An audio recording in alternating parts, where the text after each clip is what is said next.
All right, welcome back, everybody. It's football season. Making Monsters is back, and I've got a special guest today, Pat the Designer. You know him from a lot of different places. You'll see him all over Twitter, but obviously host of the Windy City Breeze. You'll see him on ESPN, Locked On Sports, all over. So, Pat, thanks for hopping on and talking some Bears with me. Thank you for having me on, Taylor. It's good to finally speak to you in person. We see each other on social media all the time. I know, it's funny how social media, especially Twitter's like that. I feel like so many people I kind of know, and then you finally get to chat and you're like, oh, hey, it's nice to Right. kind of get that connection going. But let's kick it off. We're gonna the preview. I do the preview games. We'll talk a lot of Bears between you and I, and then I have also a guest, Tyler Forness. He covers the Vikings. He'll be joining me later in this episode to kind of break the Vikings side of things down. But I want to start with the obvious, Pat, because I think the biggest thing, there's a lot of things, a lot of changes that happened this offseason. The biggest one most people will probably label as Ben Johnson being hired as the head coach. And how much does that factor in, and how quickly does that factor in to the offense and what they can get going? So let's start there. Ben Johnson, what are your thoughts? What are you expecting right away? Are you expecting Ben Johnson to just go full force week one, Monday Night Football? Or are you expecting things to kind of ease in a little bit? Listen, I'm going off the expectation that Ben Johnson is set for himself. He's talked about, every time we talk to him, how the excuses don't matter, how you have to go out there and you have to execute what your standard is. And that's how he's come across in these practices. That's how he's come across in just speaking with him in person. I mean, there's an intensity to Ben Johnson of we have to be successful right away, because if not, I'm going to take someone out. Like there's not this mindset of let's slow play this, let's work this in. We have time. I mean, listen, he's already said we haven't played the first snap yet. You can tell he's not happy with the left tackle situation. And he's already said, if we need to make a change at the bye week, we will. There's a left tackle in place, and Braxton Jones knows he's talking to him when he says, hey, this dude is not meeting the standard, and we may have to make a move that upgrades that standard at left tackle. That's how he comes off to the entire team. That's how he comes off to the entire offense. That's how he comes off in the media. And so for me, I do think, we are watching this Minnesota Vikings matchup and saying, all right, let's see if we can hit the ground running. Let's see if we can kill these pre-snap miscues that have plagued this team the entire offseason. It truly feels like you're going after a Sean McVay. You're going after a Kyle Shanahan. It didn't take us 10 weeks to go, hey, I think this guy knows how to call football and be a good head coach. It was pretty right away where, even with Ben Johnson calling plays up in Detroit, right? It was pretty quick where you were like, hey, this guy seems like he knows what he's doing and seems like he understands how football works. That can do a lot here early on. And so my expectation here early in these first few weeks is that in the divisional games, you got two of them in week 1 and 2, you find a way to split. I think Detroit's going to be a little tougher than Minnesota is. Not that he's shying away from the challenge, but I think that Minnesota right now is a team that he's looking at and saying, we can get a leg up in this division. This is not slow play. This is not Caleb figure it out. Let's call plays that are going to win us this ball game week 1. Yeah, and one of the things, I go back to January before the Bears hired Ben Johnson, and I was doing a lot of podcasts with people. This is before, so I was doing a kind of look around of the possible next head coaches of the Bears, and my first episode was on Ben Johnson. I never had to do another one because they hired him very quickly. But when I was doing that, I was talking to someone in the Detroit, several people in Detroit media, and all of them kind of had a similar way to describe them, but one word always stuck out to me, and he said prickly. Jeremy Reisman, and he said he's prickly, and he said his general mood during practices and during training camp is pissed off. And I said, I love that. Give us that energy. Give us a coach who doesn't settle for things, isn't like, good job, guys. Like, we did it. We need that guy here. You've got to have that type of culture. And I think we saw that with Dan Campbell in Detroit. Yeah. He's that guy that he'll cry at the podium, but he'll also talk about biting off kneecaps and show the angry side. And I think you need that.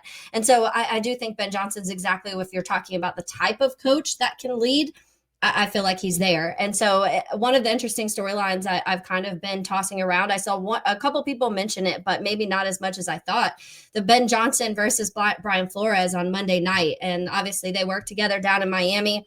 Brian Flores, from what it sounds like, was the one who fired Ben Johnson. And so there is this extra little something where it feels like a lot of our schedule, honestly, Pat, is like this, because between the Saints and Dennis Allen, the Commanders and the Hail Mary last year, Eberflus being in Dallas, him leaving the Lions for us, the Brian Flores versus Ben Johnson, there's a lot of storylines this season. But that Ben Johnson versus Brian Flores, and what Ben Johnson's been able to do against Flores defenses also, he's put up 30 plus points in all the last 4 times he's went up against his defenses. Are you expecting a similar thing?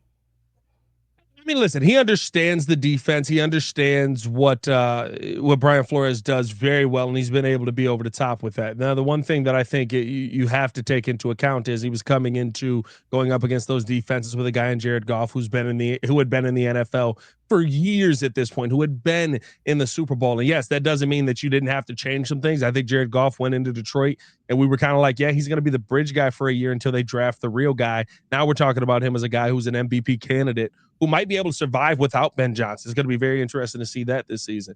But I do think, hearing Caleb Williams today say that I have to go out there and be the distributor. It's not about me, making all of the flash plays and the big plays. It's about me getting the ball to the right person on this play on time, which I think is going to be the most important thing for Caleb Williams this season. I think that there is an expectation that Ben is going to kind of figure this out. Right now, Bears a little bit of an underdog at home versus the Minnesota Vikings. I think a 1.5 point favorite right now for the Vikings. But it really just is the question of what is Caleb Williams. And when you look at Caleb last season, he wasn't a bad quarterback. He didn't put up bad numbers. It just wasn't the generational quarterback that I think many people thought he was going to be walking in. He didn't turn into Jesus Christ in football clothes. And everybody thought that he was going to go out there and ball out. But if you can get just a little bit more consistency out of Caleb and get him to deliver the ball on time, we've seen what those kind of quarterbacks can do. We saw what Jared Goff did. We've seen what Matt Stafford does to a Brian Flores defense. Yes, he is the king of the zero blitz until somebody walks in there and says, I'm going to get the ball out and 1 to 2 seconds. And it's not going to matter how many you send at me because they're not going to get close enough to me because the ball is already out of my hands. That's the kind of tactician that I think we've seen Ben Johnson be in the past. And I think it just comes down to, are the players on the field going to execute that the right way? Is Caleb Williams going to be able to get that ball out of his hands quickly? And are the receivers going to be able to step up in those big moments and make the easy catches that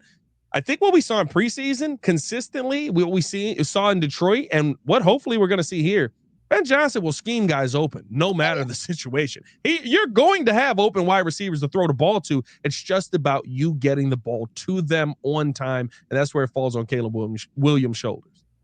Yeah, and I think to your point too, there were moments last year where we had 2 wide receivers in the same exact spot, and you were like, "What exactly is going on here? I don't understand." And so, in that world, and that's what I think you've seen what coaching can do, and you saw it in Washington last year, the play calling and how they were able to just kind of make everything a little easier for Jaden Daniels. And you talk about the best play callers in the league being a Kyle Shanahan and being a Sean McVay, and some of those guys who have been able to do it consistently and with whatever quarterback comes in and with whatever weapons are there. And so that's what you feel like you have in Ben Johnson. Now you've got to see it, and you've got to see that play out as a head coach too, with other things, obviously, that he's going to be having to worry about and kind of take control over, in addition to being that play caller. But a little bit more about Caleb Williams, because you talked about that on time. I know one of the bigger criticisms with Caleb also is the holding the ball too long. That's something that they're definitely going to have to work out of him. We saw it in the preseason too. You can't take those big sacks, especially for those massive losses that we've seen.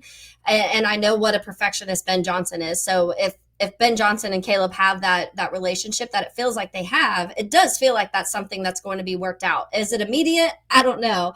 But I do think it is something that gradually we'll see get better throughout the season.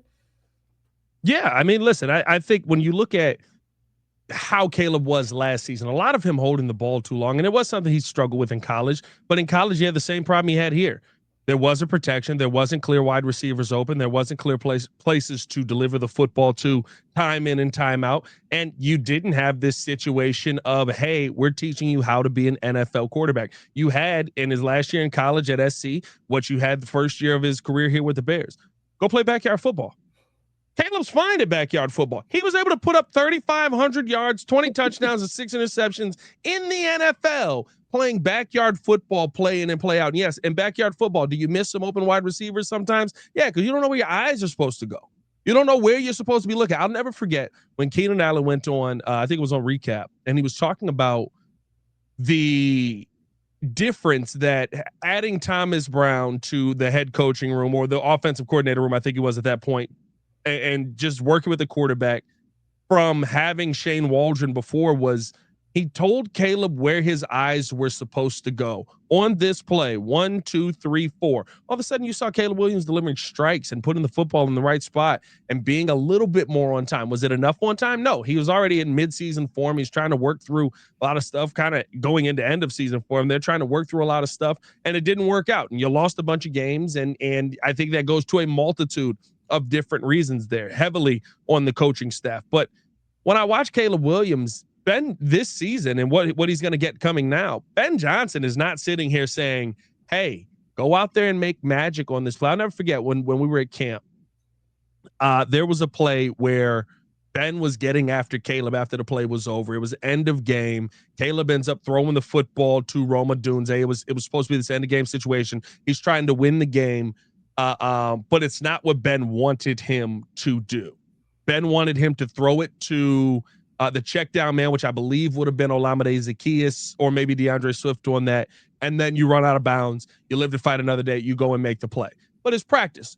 Last season, Matt Eberflus would have been like, I like that you were being aggressive. I like that you tried that. Let's move past that and maybe put that in the bag for another day.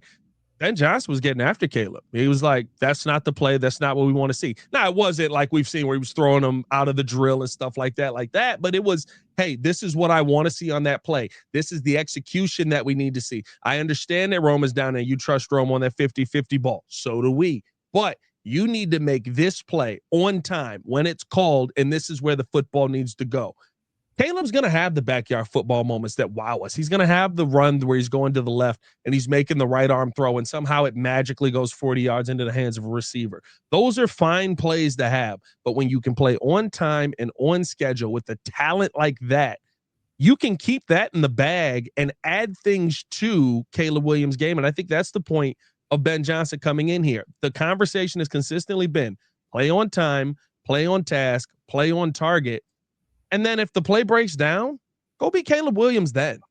But trust that this play is going to work. Trust that this play is going to happen. Trust truly is the key thing with this. And I don't know if you got a chance to watch the 1920 football drive yet, but that was one of the big conversations that Ryan Poles and Ben Johnson had. And it was, I truly think that these guys are beginning to trust you and trust the system.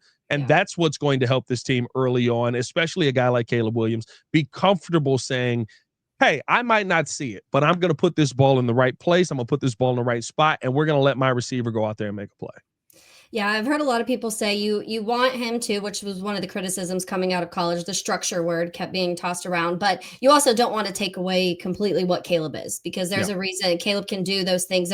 You have Patrick Mahomes who can also do those things, and Jalen Hurts and Lamar Jackson. You don't want to take away what makes them that extra special. And so, but you do want that the normal functionality of here's the structure of everything to work. Let's talk about the weapons a little bit. There's a lot of them. I don't know if anybody really knows how exactly this is going to look. What number is Luther Burden wearing? That's the question. The big question. Yeah. We've got 3 days. Is he going to be 6? Are we switching again? I know. And that's why I've had so many people that I work with here being like, hey, I have my fantasy draft this week. Like, which bear should I draft? I'm like, I don't know. Don't ask me that, because I truly don't know what exactly this receiving room is going to look like. I'm like, we've got DJ in the backfield. We've got, Rome, who's going to be that 50-50 contested catches. Get him on those type of plays, because that's what he did in college, and that's what he excels at. DJ can do a little bit of everything, but then you talk about Zaccheaus. You talk about they just drafted a tight end on top of already having Cole Kmet. So what do you think about that receiving room? If you were talking about, I think week to week it may change, and that's the type of person Ben Johnson is. This week against the Vikings, who would you say out of that receiving corps, including the tight ends, is the X factor for this matchup against the Vikings? I think you have to look at Rome Odunze. I've said multiple times on the Chicago Bears podcast on Windy City Breeze, I feel like Rome Odunze has become Caleb Williams' #1 target. The relationship there is just massive. I think you saw it on that play where Caleb throws it to the back of the end zone, kind of that high back 5 throw. And you gave Rome kind of a chance on that, but really it was like Rome's double covered. The safety has an arm coming in. They knocked the ball away. This is against Kansas City when on that third drive versus first team offense.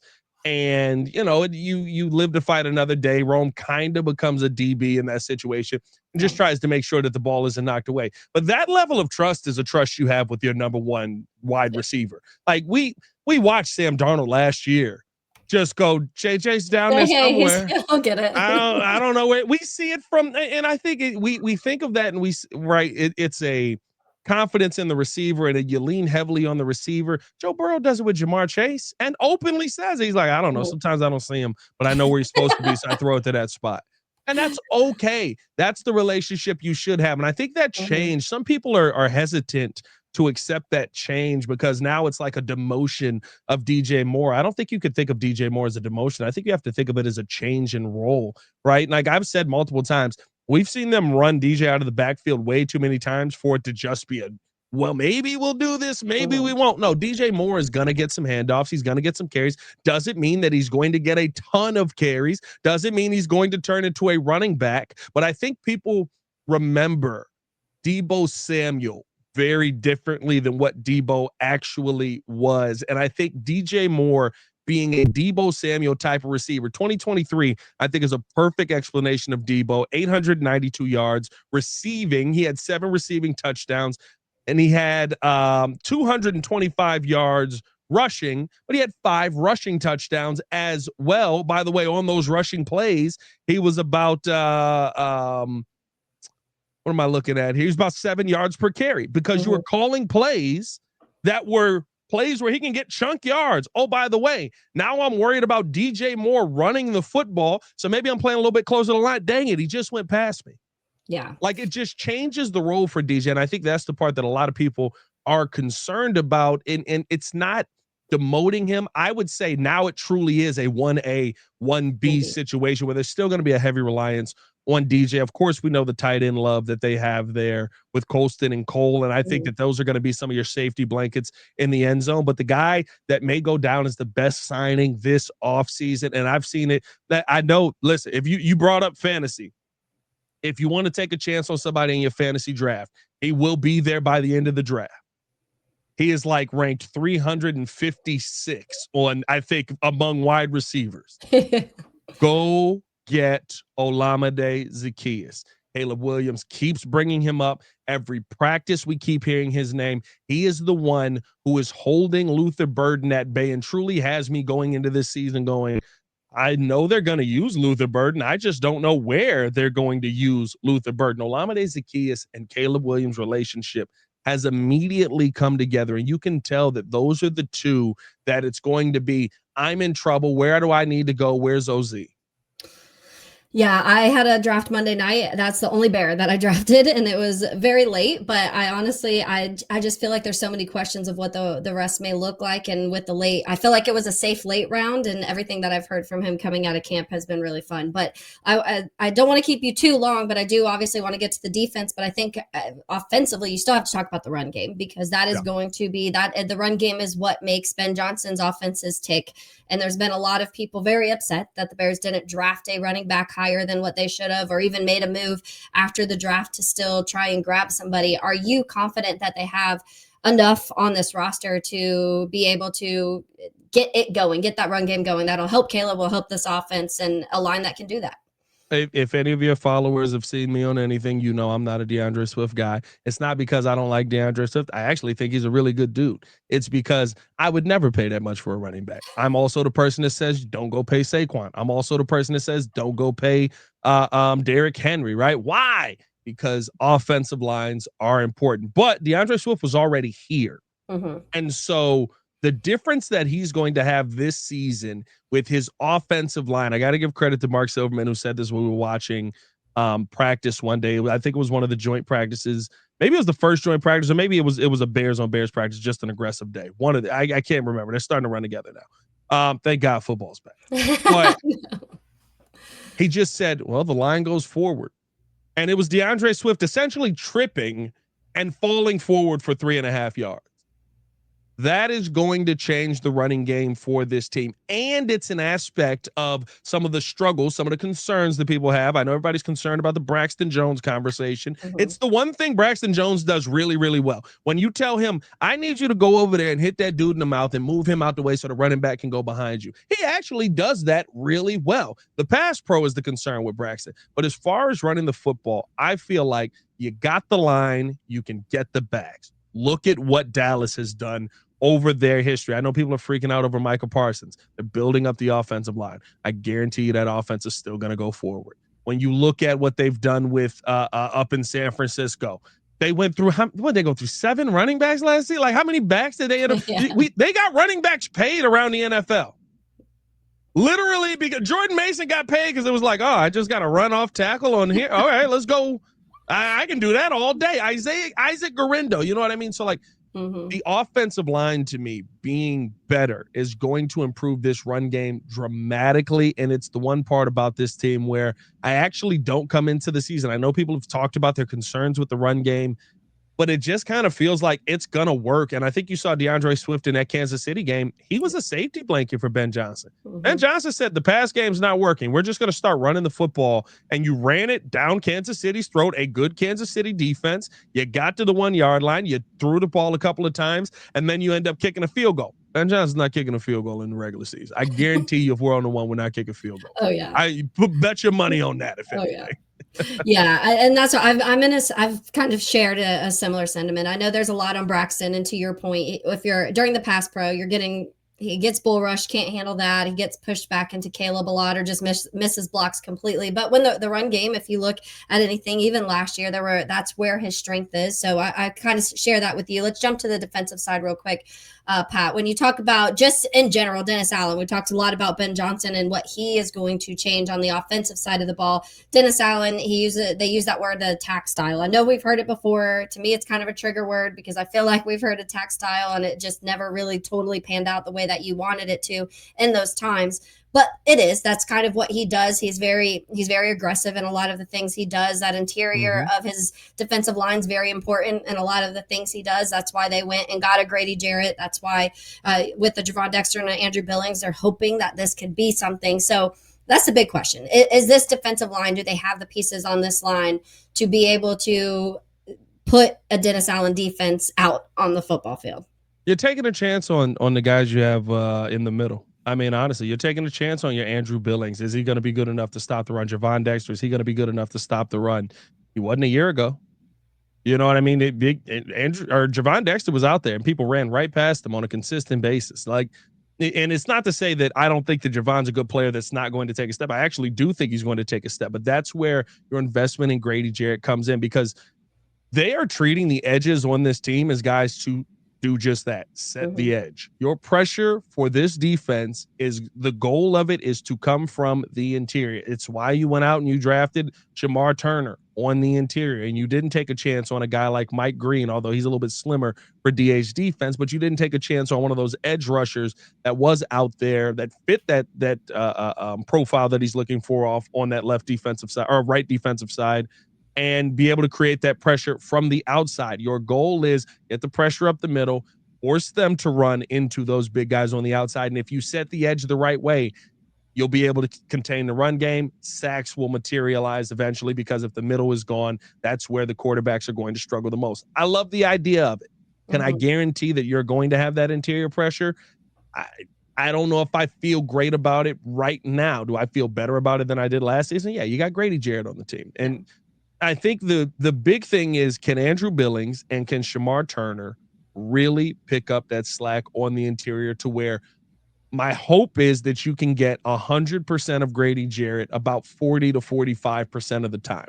That's a different player. Now you're talking about him having a resurgence in his career. Now you're talking about him being out there rested, fully able to go at offensive linemen who aren't able to do that. And that platoon swap is really what Dennis Allen wants to do with this defensive line. The problem is, outside of the first 4 names, you don't feel great. You're going to need somebody to step up. Maybe it is Shamar Turner. We haven't seen a ton from him in preseason because of injury. Haven't seen a ton from him in training camp and mini camp because of the getting banged, or training camp because of first day of training camp getting banged up. So there's going to be some development that has to happen in season there. And You have to have a lot of faith in that interior because it doesn't feel great what you saw from Dio on the edge, right, in the preseason games.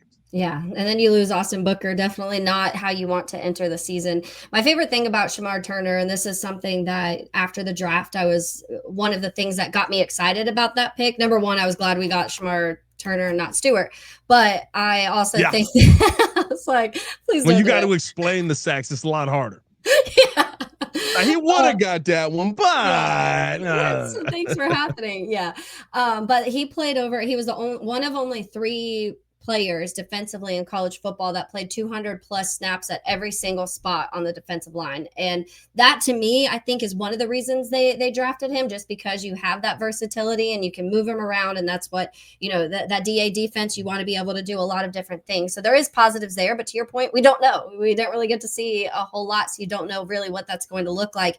The secondary, final one before I let you go, that's going to be a big thing too. We know who JJ is, Jalen Johnson. I still can't believe he wasn't on the top 100 again. That list just doesn't mean anything to me anymore.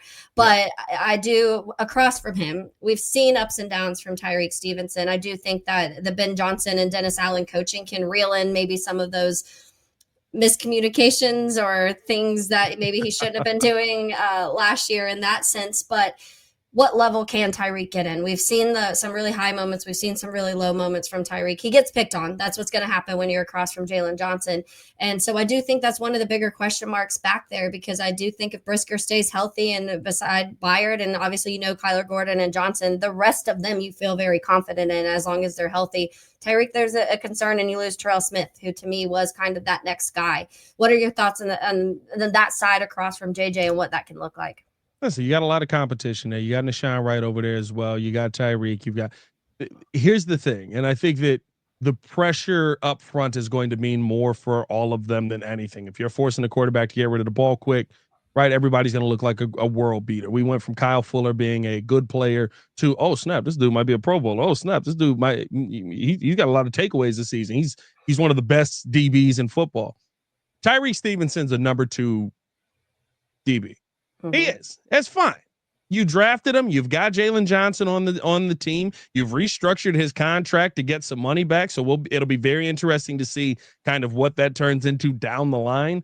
But like, Tyreek is exactly who he was last season, hopefully without some of the miscues. But Tyreek was a fine player last year. We think about that big tipped pass that goes into Washington, and it was a terrible play. You shouldn't have been taunting the audience. You weren't even doing your job on the play, because you weren't supposed to be there tipping the ball. But outside of that, Tyreek Stevenson was fine. Yeah. He was a solid number 2 DB. That's what he is. And I don't know if we're going to get a step out of him this season. I didn't feel like he took a massive step when watching him in the practices, but I still felt like it was very difficult to throw the football on him because of his length, because of his aggression. And Al Harris loves for him to toe that line. I asked Al Harris about Tyreek when we first got there, and he was like, listen, you don't take the physicality away from him. You just try to harness it and control it. And that's what they've tried to do here. Is that going to draw some flags for you? Sure. But it also may draw some flags on the other side. We saw that as well. If not for that tip pass, Tyreek Stevenson being a knucklehead is him getting into arguments with wide receivers on the other side and then them getting a flag because he's getting in their heads and they're sick of dealing with him. Like, he's exactly what you want as far as an aggressive DB. And does he get flags on him sometime? Sure. That's going to happen. Guess what? So does Jalen Johnson. Yeah. Like, everybody gets flags tossed on him. I would rather have the guy that has the opportunity to get the wide receiver out of his game because he's so focused on dealing with you on the other side. And so I think Tyreek's fine. I think he's going to be your number 2. Hopefully he has a healthy season, and he definitely seems more locked in. I'll tell you this, like, he's not going to have a mistake like that again. Yeah. He understands it. He knows it. People seem to never want to let it go. And I think that going into this season, that is going to be one of the things that he's like, I have to play so well that they forget about that play ever happening. Yeah. Yeah, it sucks for those guys because those type of things are the plays that people remember when it's showed over and over again on every broadcast. They're like, "Oh, remember how this happened last year?" And it's funny because obviously I do this Bears podcast. I also cover the Jags in Jacksonville, and there's both of them last year. Jarian Jones, who's also one of my favorite corners on the team, got backwards hurdled by Saquon Barkley. And that thing it's on every single thing you can possibly imagine. I'm like, poor Jarian. Like, he's actually a very good corner, but nobody probably knows that because that's the only play they keep showing. That one's not as bad because at least he was trying to do like the right thing. There's nothing you can do for that. No, there's like no it way being on the video game cover is diabolical, but there's nothing you can do for that. Yeah. Tyreek did it to himself, and I think that's the part where it's like, all right, bro, like that won't. He's got a play that's never gonna die. You got to have a great career, like win a Super Bowl, bro, and get an interception. Like that's what we need to see from Tyreek. Because you think about it, to that point, did we not have in Tennessee? He had a pick six to win that game. Yeah, like there was a ton of things that Tyreek did well that season. It's just that's the one that's gonna stick with you for a while. Yeah, unfortunate, but like you said, if you come out and you ball, you get a couple picks, and I do think that that's something Al Harris is. That's what you saw what Dallas did. They're all about getting their hands on the ball and getting those turnovers. So hopefully we do see a lot more of those. But Pat, I really appreciate your time, and it's about go time. So go Bears, and thank you again.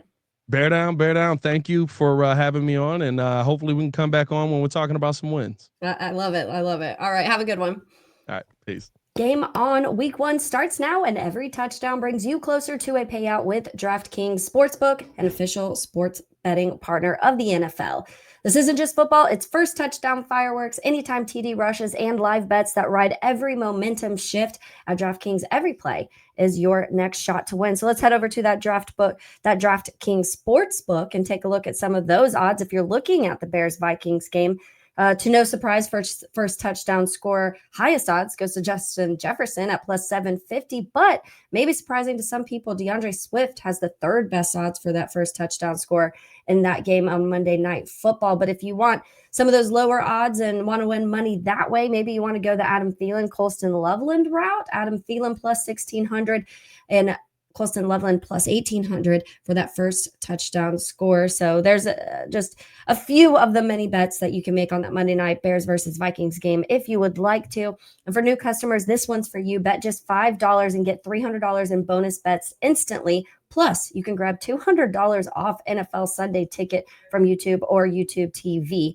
Your season starts now. Download the DraftKings Sportsbook app and use code GridironPod. That's code GridironPod to get $300 in bonus bets instantly when you place your first bet of $5 or more, plus over $200 off NFL Sunday Ticket from YouTube and YouTube TV in partnership with DraftKings. The crown is yours.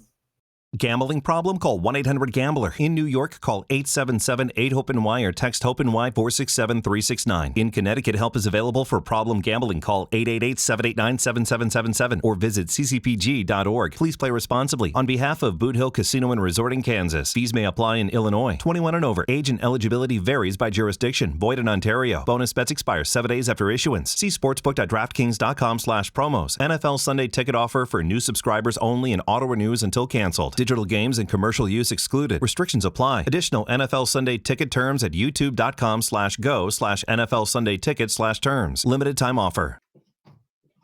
All right, let's continue on now, and it's Bears Vikings week, Monday Night Football. I know I'm excited. I know it kind of is that bittersweet because football's here. You have to wait until Monday night to watch your team, but I'm joined by Tyler Forness. He's a good friend now. I feel like I can call you a friend, Tyler. I've had you on several times, and I always appreciate your time and love chatting with you about the Vikings in general. If you do not know Tyler, you'll find him at Real Forno on Twitter. He covers the Vikings for First and Skol, but also a lot of NFL draft stuff. So we've chatted a lot of NFL draft over the time that I've known you too for A to Z Sports. But thanks again for hopping on. It's time to go. It's go time. Yeah, my pleasure. Great to be back again. And obviously don't want to do a lot of crossover with this week, but I'll have to have you on my show going into the second game. So then we don't have like the same thing on two shows. That's never a good thing. Yeah. Yeah, I would love to. And I know it's interesting because I think a lot of Bears fans were kind of expecting our week 1 to be against the Lions just because of Ben Johnson leaving Detroit for Chicago. I think a lot of people kind of expected that to be the route. Mhm. But there's storylines. There's storylines throughout the NFC North, and that's going to be something that we're going to talk about continuously, not just for Bears Vikings, but Vikings and Packers and Bears and Lions. Everybody kind of has, whether it's players that have moved around. We'll see if Za'Darius ends up going to his 4th NFC North team. We'll see if that ends up happening. But there's a lot of storylines. And Tyler, I want to start with probably one of the bigger ones. And the coaching changes in Chicago is going to be a massive storyline throughout the season of how quickly just the coaches can change things with Ben Johnson, with Dennis Allen, Al Harris coming in, Eric Bieniemy, a lot of bigger name guys who have done a lot of things in the NFL. And how quickly does just that coaching side change what the Bears have been? And we will see. But you do have that Ben Johnson, Brian Flores thing. They were both in Miami together. From what I've read, Brian Flores was the one who kind of fired Ben Johnson. So I'm not saying they don't like each other, but there's a little bit of history there between the two of them.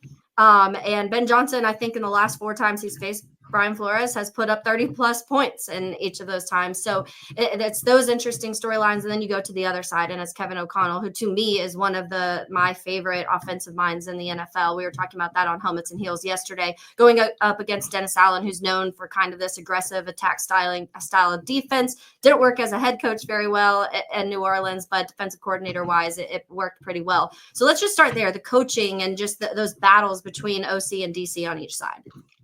Yeah, I think it's a really interesting one between Johnson and Flores. And it's interesting because the Miami version of Flores is not what you get in Minnesota.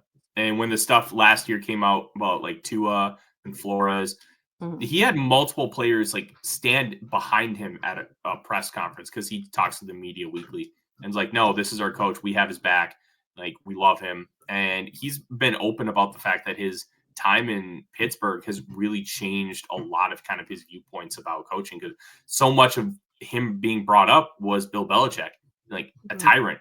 And I don't mean that disrespectfully. You know, Bill Belichick grew up around the Naval Academy where it was very military structure. And within that structure, it is you kind of talk down to your people and they follow. And that's how you lead. And to a point that works. And anything works if you're winning. And Bill Belichick had a history of winning. So you got away with that. But the second you don't win and the second you're somebody else, like Brian Flores, he's not Bill Belichick. And I think one of the reasons why the Belichick tree hasn't really worked out the way you might think is because they're almost doing a cosplay of Belichick. And I think Flores figured that out, especially with his time working with Mike Tomlin.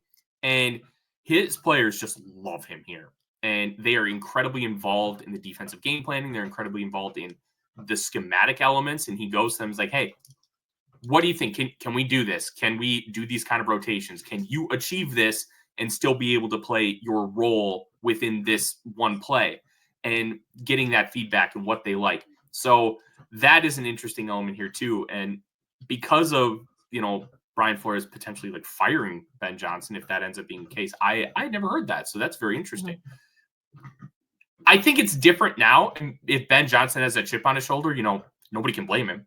But one of the weird things about like these last 4 matchups between the two, Ben Johnson and Jared Goff is like, blitz us. We dare you. Do it. They love being able to attack that. And Jared Goff, as long as like the pressure isn't coming like super hot up the middle, and some of the blitzes, a lot of them are coming from like the outside, they just had great blitz counters. Amon-Ra St. Brown would go up 6 yards, stop, get the ball, get a couple more yards after the catch, and all of a sudden first down is 9 yards. And that is how they just absolutely decimated the Vikings. And I think it's really interesting kind of looking at how they've utilized that the last 2 years with Goff and then transitioning to Caleb Williams. I think there's 2 factors here. One, and this is what I'm really looking for with this coaching chess match, the Vikings had no interior pressure the last 2 years. None. And last year, the Vikings had 49 sacks. 4 of them came from defensive tackles. Just 4. And they used a lot of 4 edge rusher packages. They call it the NASCAR package. And the second is Caleb Williams is not Jared Goff. And in this sense, it's a negative. Caleb Williams has all this arm talent in the world, and he can make all these spectacular plays. And he was the first overall pick. He was anointed by quite a few people as like the next Patrick Mahomes. Well, what Jared Goff is so good at is the complete opposite of who Caleb Williams is. So how is that going to work with how Ben Johnson wants to counter some of these blitzes? Is he going to be able to take a 2-3 step drop and fire a quick hitter to DJ Moore 6 yards down the field, do that in rhythm, do that consistently, and be able to handle the blitz without going to his default, which is run around, scramble, and try to make that spectacular play? And there is very few people in the history of the football that can do it as well as Caleb Williams can. And that is his superpower. But I really default to how Kurt Warner talks about the quarterback position. You still have to win in structure. You have to win within the context of the pocket. And if you can do the superstar stuff, that will elevate you to another level. And that's how Patrick Mahomes has really evolved his game, because he was not phenomenal from the pocket early. Now he is, and he can do that superstar stuff. Same with Josh Allen. So can Williams take that next step? Can he utilize those same blitz counters that Ben Johnson loved to use in Detroit, and can he run them effectively? I have my doubts. I think the Caleb Williams-Ben Johnson partnership is an awful match. I'm very concerned it won't work. And I was very weirded out from a conceptual standpoint that this was the job Johnson wanted for the quarterback matchup, because it does not mesh with what he likes to do and what he's shown in Detroit. So my number one thing I'm watching for in the entire league is Caleb Williams and Ben Johnson. How is that going to match? I have serious doubts. Yeah, it's interesting. I feel like it's almost Ben Johnson wanted to prove that he didn't need a Jared Goff type of quarterback, that he could, he could have somebody who can do that superhero. And everybody I've talked to says that you've seen glimpses of capabilities of Caleb being able to play in structure, and you want to be able for him to embrace that and embrace timing and not hold the ball so long and things like that. But you also don't want to take away what makes Caleb. And so that's one of the things that I think some people point to. Like, you don't want Ben Johnson to take away all of that superhero stuff that Caleb does. You still want to be able to see it.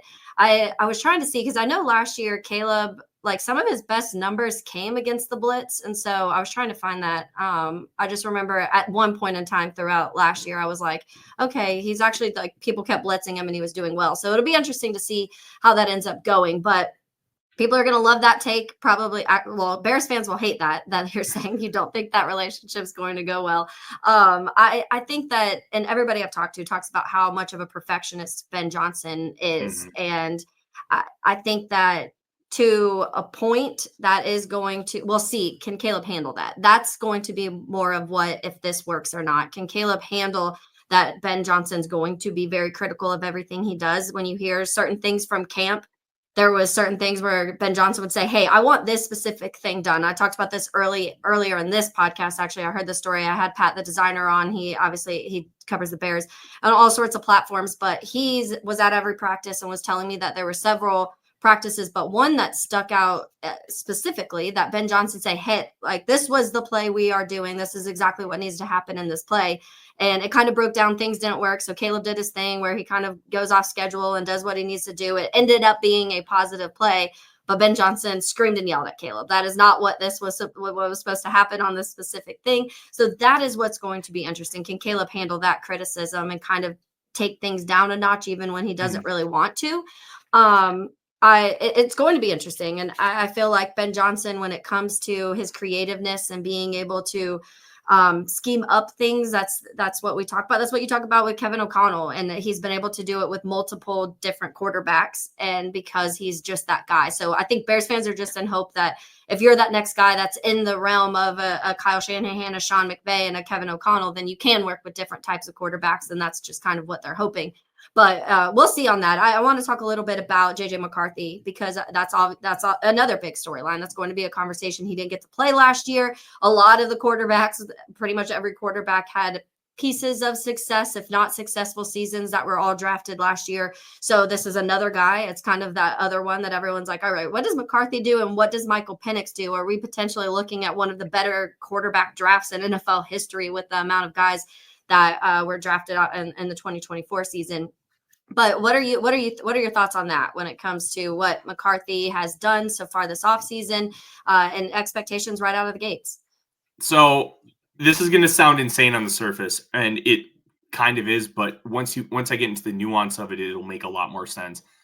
McCarthy's kind of walking into a similar situation that Patrick Mahomes did in 2018 with the Chiefs. The difference is, like, I'm not talking talent. I'm just talking situation.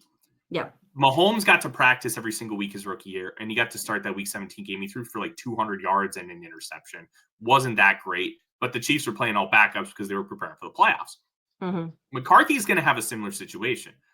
Elite play caller, Andy Reid for Mahomes, Kevin O'Connell for the Vikings, a really good offensive line, which Mahomes did have to start, but then everything cratered in 2020, and that's kind of the genesis of what we have now with that O-line. Elite number one wide receiver in Tyreek Hill or Justin Jefferson. Really good complementary pieces. A great top 5 tight end, Travis Kelce for the Chiefs, Hawkinson for the Vikings. And the Vikings are arguably going to have a better running game than what the Chiefs had in 2018. So he's walking into this incredible situation to where, and you mentioned it, Kevin O'Connell's done such a great job of making things matter for every single quarterback and maximizing their level of output. Sam Darnold being one. Kirk Cousins had his best year with the Minnesota Vikings in 2022. So I think people are undervaluing things, and people are going back to these narratives about McCarthy from his time at Michigan. People need to remember, Jim Harbaugh wants to run the football. That's all he wants to do. And he's a former quarterback. But he understands that the idea of if you give your quarterback an easy time, the easiest way to do that is by running the ball. He had a generational prospect in Andrew Luck and still ran the ball more than almost any non-option team in college football. That's just what he is. So you didn't get a lot of high leverage situations from McCarthy. You got a few, and he performed well in those. But you didn't get a huge sample size. And to me, that's a question, not really a concern, because you have guys like Caleb Williams. He started for 2.5 years. You kind of know more about what he is. With McCarthy, there's more variables. And that can be a good and a bad thing, because the more variables you have, the more questions you have.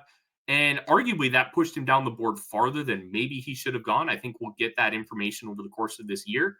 But you just didn't know. He did not play in 7 fourth quarters in his final year at Michigan because that team was really good and they just destroyed teams enough where he didn't have to play. So, but once he had to play against Ohio State, who he beat twice, his only loss was in the college football semifinals against TCU, where they lost by 3, and they got down 21-3, and he came back and took the lead in that game. And then he won a national title, where he was really good in tying the game against Alabama and then finishing off that game-winning drive. And then they destroyed Washington in the final. So he's played in some high-leverage games and high-leverage situations, but it's minimal. He didn't have to go and play Illinois, and you're down 3 at Champaign because that defense is really good, and you have to figure out how to win. They just dominated. And I think that's unfair to put on him, but it's also fair in we just don't know yet. And I think we're going to find out pretty quickly because the Vikings seem to be in one-score games consistently. But my big thing, and it's something that they instituted when they started developing him, the process is the progress. And they're really focusing on his process because results will come from process. His process has improved a lot. They really worked on his mechanics. One of the things I noticed in his college film was his deep ball would die. He's got a whip. He's got an incredibly strong arm. He threw for 61 miles an hour at the combine, 1 mile an hour slower than Joe Milton. And Milton is considered to have like arguably his strongest arm ever. So he's got a whip, but when you over-rotate your hips and you lose out on some of that torque because you need to control it, well, his deep ball would die on it. So they've really worked on fixing that. And his back leg isn't rotating out as much, which gives him more control. It gives him more power. And that kind of thing has really instituted in practice. He dominated joint practice. The second one against the New England Patriots just was lighting the world on fire. And he didn't get to work with Justin Jefferson at all during camp because he was nursing a minor hamstring injury, which he's fine for week 1. But he developed a real rapport with Addison and Hawkinson, and he worked with Adam Thielen over the course of the last 2 summers. So the process was really good for McCarthy, and I think that'll develop into results. It's going to be bumpy, but I think he's going to be fine. And there's too many overreactions to, we just didn't like McCarthy coming out, so we're just going to be like, this team's winning 6 games. The talent on this roster is good enough where if McCarthy's average, they can win 12. Yeah. They'll probably win 10 or 11. Then this division's really hard. But McCarthy's going to be fine, and nobody's walking into a better situation. Everybody talked about Caleb Williams having the best situation ever. McCarthy's is better. And I think Oh, you yeah. can look at it from multiple ways, and it'll bear out.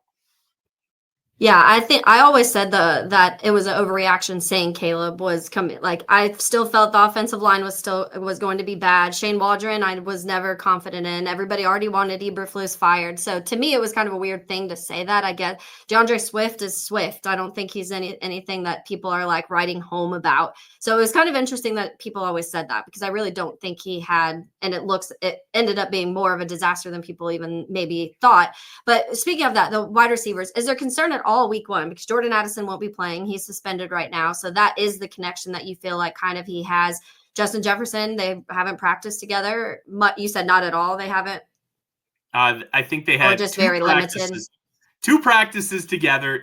They did work out in the offseason together. So it's Okay. not like they're going to go in with zero chemistry. It's nothing. So is there concern at all with that? And how much did the Adam Thielen decision maybe factor into Jordan Addison not being here for a little bit? I think there's really no concern about Jefferson and McCarthy's chemistry. I'm not worried about it. Jefferson is Jefferson. You'll learn a little nuance here and there about where he likes things and stuff, but they'll get it figured out. I'm not worried about it. The Thielen addition is twofold. One, they wanted to make sure that they had a little bit of extra depth for the Addison thing, but they also just don't trust Jalen Naylor completely as the number 3 or the number 2. Last year he was fine, but throughout the course of the year he just got drops, and the drop issues were a really big problem. And now that you bring in Thielen, who's going to just be a solid hand, and he's going to be lethal in the red zone, which is arguably the biggest problem the Vikings had last year. And Thielen's not 2020 Thielen, where he's coming off 2 straight Pro Bowls. He's just a good player. And the Vikings could use another good player in that receiver room. And they have chemistry because they worked out together the last 2 years. Plus, Thielen knows the playbook. So it would be different if they I know they called on Chris Olave. If they would have got Chris Olave in, he's got to learn the playbook. He's got to learn the system. He's got to learn the building. And he's got to learn chemistry with McCarthy. Thielen already has all of that. So it's just a seamless addition. Is it an elite one? No. But it's going to give you a baseline and help alleviate some of that pressure off of Jefferson, which is going to really feel, in theory, without Addison. Yeah, I remember when that happened, I was like, I just feel like I feel like Adam Thielen should have never left the Vikings. He just feels like a Viking to me. I don't know what it is about him, but it's just always had that vibe. So when it happened, I was like, I feel like this makes sense. Offensive line, you mentioned that, and you and I were kind of commenting back and forth on a different post when I was like, it's weird seeing the Bears being in top rankings of offensive line. You got to see it on the field. So that's just on paper. Obviously, we know that.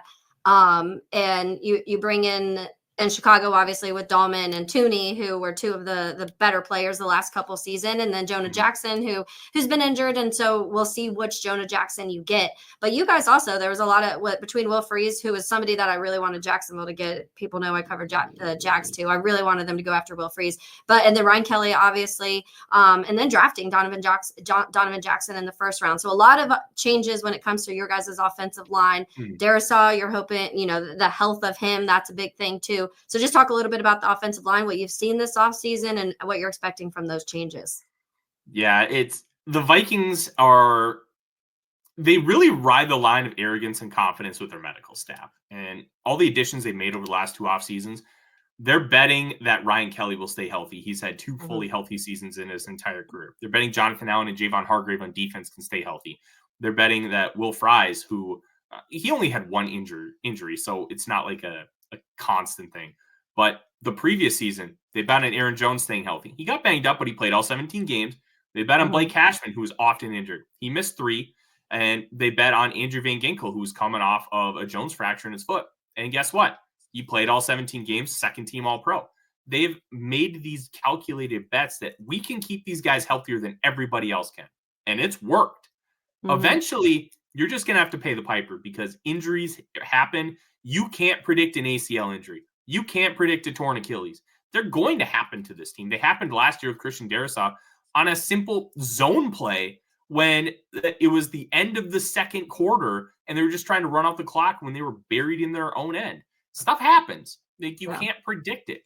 But the offensive line, I think they overcorrected a little bit. I didn't Okay. think they needed to take Donovan Jackson in the first round. Now, was it a bad pick? I don't think it was a bad pick. I think it Mhm. was, we're doing this overcorrection. We need to just make sure all 5 spots are 100%, because when Blake Brandel played next to Christian Darrisaw, 6 pressures allowed. He was grading out as one of the best guards in football. Post Christian Darrisaw, he was pretty rough. And Cam Robinson was a great trade. He was fine. He cratered him at the end of the season, but he gave you a baseline of stability, which nobody else in the Vikings building could have given you. But Mhm. with how Cam Robinson plays versus how Christian Darrisaw plays, and Cam Robinson just got a little too perpendicular to the line of scrimmage, and then that allowed players to really be able to beat Brandel. And I think he felt like he had to try and overcompensate because Robinson would just get smoked to the inside. Mhm. And I think that was a big reason why he had some of those struggles. I'm like, you got Kelly, you got Fries. Now let's go get a corner. Let's beef up that room. They chose Jackson, and I think he's a good player.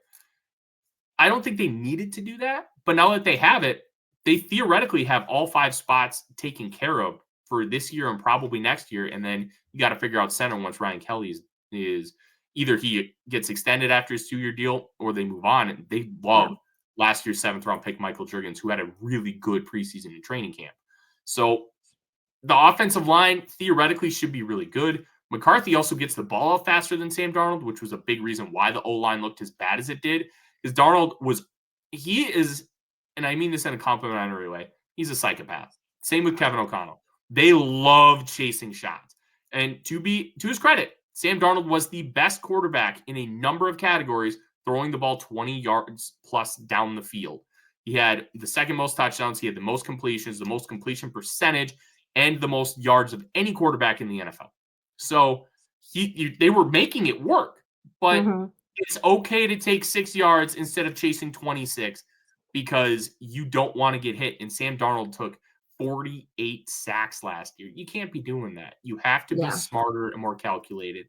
And with how McCarthy plays, he's going to be more willing to just take the safe bet, not a check down per se. Yeah.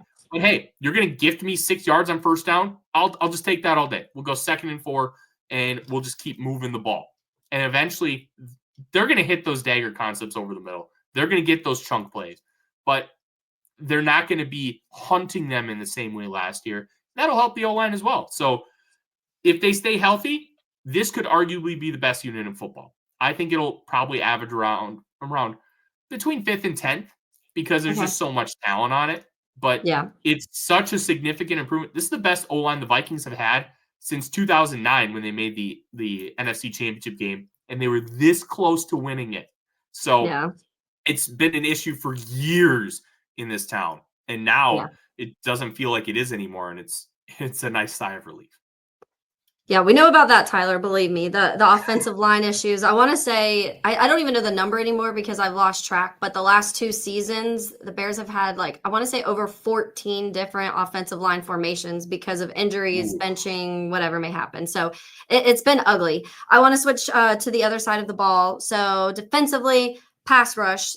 That's something that obviously Brian Flores, we've talked about the blitz. We talked about how creative he is. All sorts of guys are being sent on that. When you look at last year, the guys that were getting sacks, Jonathan Grenard, who I honestly was very jealous of that signing last year. And I remember people freaking out. They're like, what? They got rid of Danielle Hunter and they get Jonathan Grenard. And I'm like, I really like Grenard. And he had a healthy season last year. He played every game, which he hadn't in the rest of his career. So that's something when you talk about that medical staff you guys have there, they do something.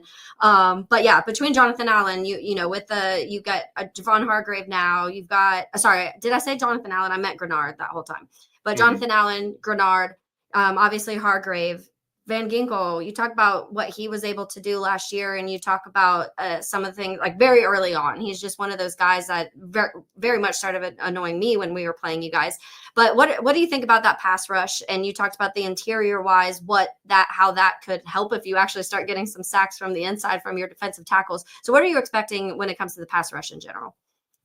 I'm expecting a lot of really good things. And the interesting thing about the Grenard Danielle Hunter debate is I think Danielle Hunter's a better player. I really don't think you can make a super strong argument that Grenard is better. but he was a better fit for how Brian Flores wants to play football. Hunter is not very quick off the ball. He's incredibly methodical and really good once he gets engaged, but it takes him an extra half second to get that engagement, whereas Grenard is lightning quick off the ball. And that matters with how Brian Flores wants to play because their base package is sending 5 rushers. They want to pressure you and pressure you quickly. Well, if you have a guy like Hunter who takes an extra half second to really get into his pass rush, that doesn't really work in the same way. So even though Hunter's a better player, it was smart to move on and get Grenard in the building. And now that Hunter's making about $35 million a year, Grenard's at 19. Like, it feels like a steal. And he was the engine that cooked the entire defense. It was really impressive to watch. It wasn't just as a pass rusher, which he had 12 sacks, but he forced a lot of quarterbacks into other people. And that's like when you look at the Packers, Micah Parsons, Micah's going to get his. But how will he impact the rest of the line, and how will the rest of the line really improve their numbers because of what Micah's doing? That's kind of how Grenard is. Not to the same level, but he forces everybody to other players. Pat Jones had 7 sacks last year. Blake Cashman and Ivan Pace had multiple sacks at inside linebacker. He's doing those kind of things, and he's making that kind of impact. Plus, in the run game, he's shooting gaps and busting up zone plays, which was all kinds of fun. But now that you have interior rushers, they're not going to feel the need to do these super elongated stunts where Andrew Van Ginkel will line up as a wide 9 and he crashed the other A or B gap on the other side of the line. Those take a while to develop. Now, hey, Jonathan Allen, just do a hump move and just get to the quarterback in 2 seconds. Okay, that's the idea of bringing in him and Hargrave because they can do that. So I think the pass rush is in a really, really good spot. Plus, they're obsessed with Dallas Turner. He had a really good camp, and they think of him as a third starter. He only played 310 snaps last year, but with where he was at with his body composition and the roles they asked their backups to play in Pat Jones and Jahad Ward, which they were mainly on the inside, Turner wasn't ready for that at 247 pounds. 21 years old, he was not built like a grown man. Like that, we use that verbiage. Like Jared Verse was a grown-ass man coming out of Florida State. Yeah, but he was also 24. Yeah, he was 24. It's a little different. So you weren't taking Grenard and Van Ginkel off the field to get Turner more snaps. So it was just kind of, hey, he plays 310 snaps. That's okay. And it's not really that big of a deal. They think they have 3 starters at edge. They've got pretty solid depth at that position too. And their depth edge rusher, main depth edge rusher is Bo Richter, who played at Air Force, was a UDFA last year, but he's got like a 99th percentile athleticism. And he played a full season off the ball and multiple seasons at edge. This dude is an amoeba. So that in turn is a really interesting idea because that's kind of what Van Ginkel was. Van Ginkel wasn't an edge rusher really till he came to Minnesota. He was an off-ball guy. Turner, you can play him off-ball. They dropped him into coverage 55 times of those 310 snaps last year. And when you have your backup like Richter, they can do a lot of different things. Grenard drops too, but a little less frequently than Van Ginkel because, well, Grenard is not quite as good at it. So from a pass rush perspective, I'm curious if they just blitz less because they have dudes on the interior now. But this is comfortably the best overall like idea on the Vikings is what this pass rush could be. Yeah, it's funny because down here, I was sitting at my desk when the Packers made the trade for Micah Parsons, and everybody came in my office and they're like, oh no, like I feel so sorry for you. And I'm like, it sucks. But the Bears were already like the NFC North already has a lot of pass rushers, a lot of guys that can get to the quarterback. That's why the Bears invested so much in the offensive line this last offseason. It was already a plan of having to do it. Will it work? I don't know. You've got to see a few things play out. There's still a concern with Braxton Jones at left tackle. The rest feel like you're pretty confident in. So I feel like you're going to have to add some chip help and, put an extra tight end or an extra lineman down there to help Braxton every now and then. But I was like, the Micah Parsons, I hate it. I hate him going to the Packers, but you already were concerned about the pass rushers in the NFC North. I do want to, before I let you go, I want to talk about the secondary a little bit, adding Isaiah Rodgers and Jeff Okudah. Thoughts on that? Because I think there were some really good moments in the secondary for the Vikings last year, and then there were some moments where you felt like definitely some things got exposed a little bit. So thoughts on what you've seen from camp in that perspective, and obviously pass rush helps that too. If you're getting multiple guys to the quarterback, that takes a lot of pressure off those guys in the back. But thoughts on where you guys stand for that? The cornerback position has been really unfortunate for a multitude of reasons, and the biggest one being that they saw a huge role for Kyrie Jackson when they took him in the 4th round last year, and then he passed away tragically last July in a car accident. And Mekhi Blackman, who they drafted in 3rd round 2 years ago, they projected a big role for him last year too. Tore his ACL the first day of camp, and then this year it felt like he didn't trust his knee. That was the vibe I got. And you can look back at the preseason game against Patriots. That Afton Chisholm touchdown that was all over Twitter. Like, one, that dude's just good. I was really impressed when he joined practices, but on mesh, instead of like landing his foot in the ground and trying to, create the shortest path back to the receiver in man coverage, he's taking the long way around. Like he's trying to go around South America and not through the Panama Canal. That's kind of the best way to describe it. I'm like, this dude doesn't trust his knee. And when you come back from an ACL, mentally, that's the hardest part. You have to be willing to have that confidence that your knee's going to hold up. And it didn't. He struggled, and they decided to just kind of cut bait and get a 6th round pick for him, which that stings too, because they thought he could have a really big impact. So where did he go? The Colts. Okay. They spent so much time trying to fix the trenches. They're like, okay, if we completely fix this pass rush, which was already really good, our cornerbacks aren't going to be as big of a deal. Plus, they love to run big nickel with 3 safeties. So it's that in itself isn't as big of a deal. But they only have 4 corners on the roster right now. Byron Murphy, the starting Pro Bowler last year, he's good. And they like to kick him inside of the slot when they run normal nickel packages because they love what he can do in the slot. But he's really good on the outside too. They love Isaiah Rodgers and think he's a huge upside play for them. And when you look at how Brian Flores likes to call his defenses, Rodgers fits perfectly. And Jeff Okudah, he's been a bust, but there's 2 things he can do: click and close and run with receivers. And that's basically what they want him to do. As long as he doesn't play like straight man-to-man, because he just lives in this dangerous world where he's like, oh, I have the athleticism to catch up to you. Well, then you just don't, because they cook you so much. That's, to me, one of the big reasons why he was a bust. So I think this offseason is going to be corner. They're going to take a couple of them in the draft. They're going to sign one, and they're going to really fix that position. But they've been calculated on how they've gone about their free agencies and off seasons to really, we're going to hammer this position and completely fix it. It was edge in 24. It was the offense and defensive lines in 25. And I think next year's corner.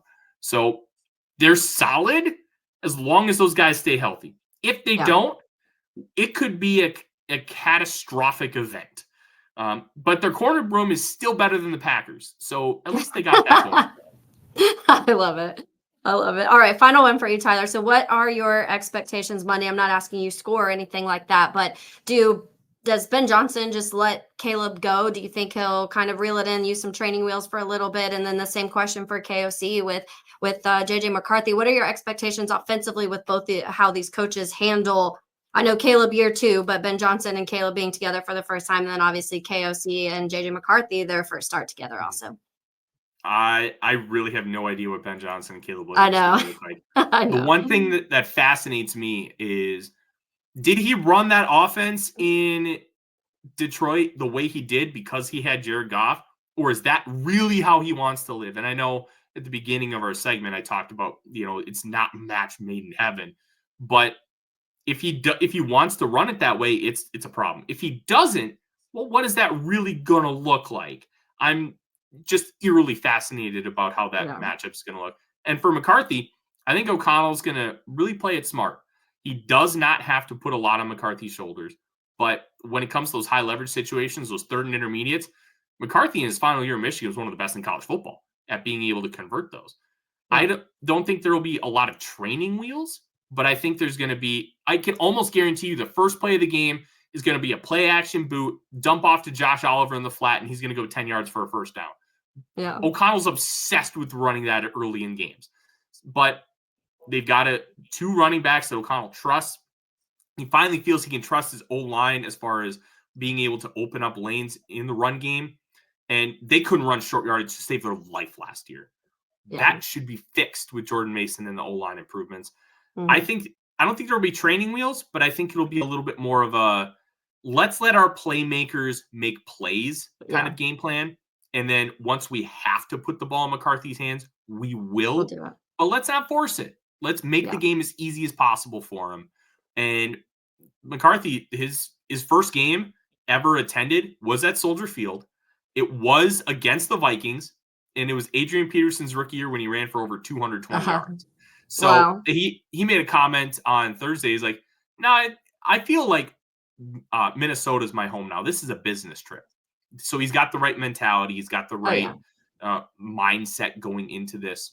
I think he's going to be just fine. But it's also Monday Night Football, and it's also Soldier Field, where Vikings' hopes and dreams go to die. So who really knows? So do the Bears. This is going to be a fascinating game. And I'll say this because I want your opinion. Yeah. They just put in a new surface at Soldier Field after 5 days of concerts. Is that going to be a problem for both teams? Because that surface has been a nightmare over the years. Yeah, it's been a hot mess. We've obviously complained about it a lot. And I hope not. I hope that it's good, but they have this problem. I want to say this happened last year where they had a concert like a week or two before they played their first home game. And everybody's like, what are you doing? Like, you have a professional football team that this is their home and you're ruining it because you can't get, like, you want to have a concert right before a big game. So I hope not. You would never want injuries. You never want that to be an issue where people are slipping and falling and things like that start to happen. So I really hope not, but with what history tells us, you're going to have some moment, something during the game will happen where people are going to say, oh, it's because the field, it wasn't quite ready or it's new and whatever the case may be. There was a couple things based on what you were saying. It's interesting. It's funny because I just did a segment yesterday on Helmets and Heels talking about the teams that used motion the most last year in play action. And it was literally Kevin O'Connell, Ben Johnson, and Sean McVay last year. So I was like, well, I'm guessing we'll see a lot. And so when you said the first play being that, I was like, makes sense. I could see it happening. But yeah, so it's going to be a very interesting game because I think there are a lot of newness on both teams. There's a lot of kind of what is this exactly going to look like? I think that when it comes to that relationship between Ben and Caleb, I don't know what to expect. Ben Johnson made a comment yesterday, I think it was, that said pretty much, see how Caleb practices these 3 days this week is how much I'll let him have on Monday. And it's kind of like, that concerning to you coming out of camp?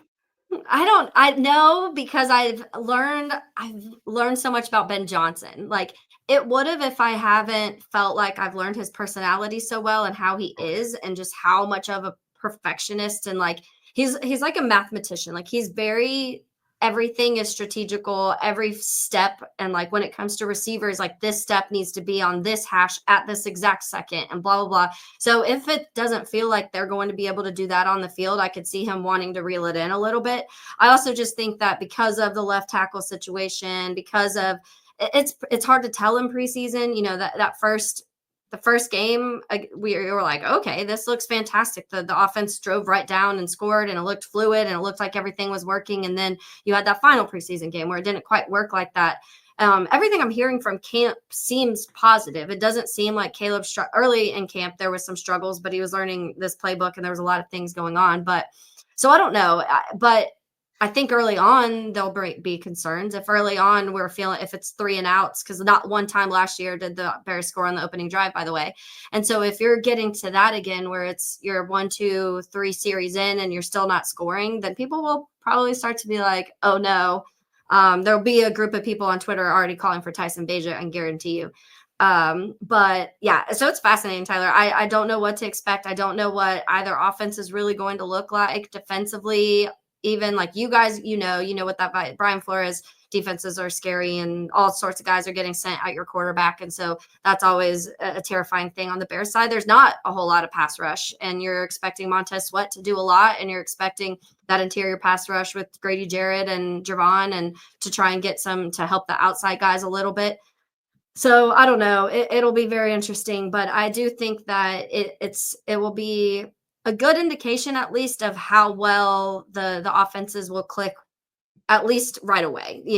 Things will gradual as the season goes. You get more comfortable in the offenses and you get more comfortable with your weapons and things like that. But for the time being, it's hard for me to say. I wouldn't be surprised if the Bears scored 10, but then I wouldn't be surprised if the Bears scored 30 because that's just where my mind is right now. This is going to be such a fascinating game. And the fact that it's on Monday Night Football, to me, is really upsetting because Soldier Field is just such a weird place for the Vikings, and it has been since like the year 2000, where just the weirdest things happen to this team there. And national media is going to take whatever McCarthy does, and that's going to be his entire narrative all season. Because I don't know how it is for Bears fans, but Vikings fans don't like national media very much because it feels like nobody truly tries to understand what the Vikings are and who they are and what they're about and how the coaches really feel about these players. Just feels like, oh, they just win one-score games and they're just going to regress there so they'll miss the playoffs. It's like, that's not what this team is about. So I just hope that McCarthy is good, because if he's good or average, at least we won't have to deal with that unsufferable like behavior of, oh, he's just bad. He's bad. He's a bust. Like we don't need that. Yeah, believe me, we've been dealing with it all off season, and it was an offensive coordinator who couldn't make it 7 weeks, and a head coach fired on Thanksgiving, and Caleb threw 20 touchdowns and 6 picks for 3,500 yards, and we still hear about it constantly that he's a bust. So I don't know. The NFC North is very intriguing this year, as it's been recently anyways, but I think especially this year just because of some of the movement, obviously with Ben Johnson, but Detroit losing both their coordinators. What does that look like? You guys with the young quarterback, and what Jordan Love are we getting? There's so many storylines this season, so it'll be fun. But I really appreciate your time as usual. We'll chat the next time. I'll come on yours the next time that we have that we meet. When is that? When is our next meeting? I can't even remember. It's beginning of November, I think. November. Okay. Yeah, I thought so too. So yeah, so we have a little bit of time that maybe the offenses will see what they look like between there then and now. But I appreciate your time again, Tyler. And I would say good luck, but I don't know. The Bears need help. May all your players stay healthy and the Bears lose the game. You're okay. Yeah, that's in reverse, but yes. And thank you. Have a good one, and we will chat soon. My pleasure, Taylor. We'll talk to you later. All right. Bye-bye.